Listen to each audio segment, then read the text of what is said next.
રાજ્યના ખેડૂતોના વિવિધ પ્રશ્નો મુદ્દે કોંગ્રેસ આક્રમક મૂડમાં છે। 1 થી 13 નવેમ્બર સુધી રાજ્યભરમાં કોંગ્રેસ કરશે દેખાવો। 1 થી 5 નવેમ્બર દરમિયાન આવેદનપત્ર અને પદયાત્રા યોજશે। ખેડૂતોની લડત લડવા કોંગ્રેસ યોજશે ખેડૂત આક્રોશ યાત્રા। સૌરાષ્ટ્રમાં સોમનાથથી 6 નવેમ્બરે ખેડૂત આક્રોશ યાત્રાનો પ્રારંભ। ખેડૂત આક્રોશ યાત્રામાં આવરી લેવાશે સૌરાષ્ટ્રના તમામ જિલ્લા।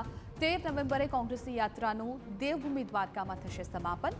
ખેડૂતોના દેવા માફી પાક વીમા યોજના શરૂ કરવા કોંગ્રેસની માંગ। કમોસમી વરસાદથી થયેલા નુકસાન માટે વિશેષ પેકેજની પણ માંગ।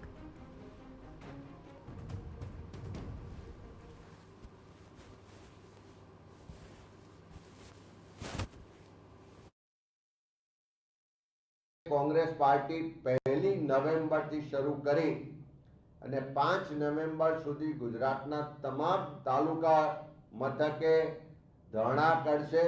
સૌરાષ્ટ્રના બધા જ જિલ્લાઓને સાંકળી લેતી ખેડૂત આક્રોશ યાત્રાની શરૂઆત કોંગ્રેસ પાર્ટી 6 નવેમ્બરે સોમનાથથી શરૂ કરશે અને સૌરાષ્ટ્રના 10 જિલ્લામાં ગામે ગામ જનજાગૃતિ સાથે ખેડૂતોના પ્રશ્નો સાંભળીશું, ખેડૂતો સાથે સંવાદ કરીશું, એના પ્રશ્નોને તકલીફોને વાચા આપીશું અને ગામે ગામ ફરી અને 13મી તારીખે દ્વારકા ખાતે એનું સમાપન કરવામાં આવશે। અમિત ચાવડાએ સરકાર પર શાબ્દિક પ્રહાર પણ કર્યા અને કહ્યું કે ભાજપની નીતિ ખેડૂત વિરોધી છે। સાથે કહ્યું કે આજે ખેડૂતોની હાલત ખૂબ દયનીય। કમોસમી વરસાદથી ખેડૂતોને ખૂબ મોટું નુકસાન।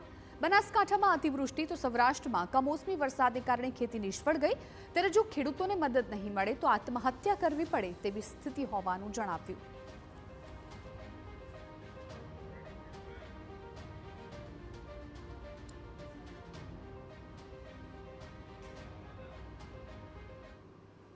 સાહેબે ખેડૂતો ખેત મજૂરો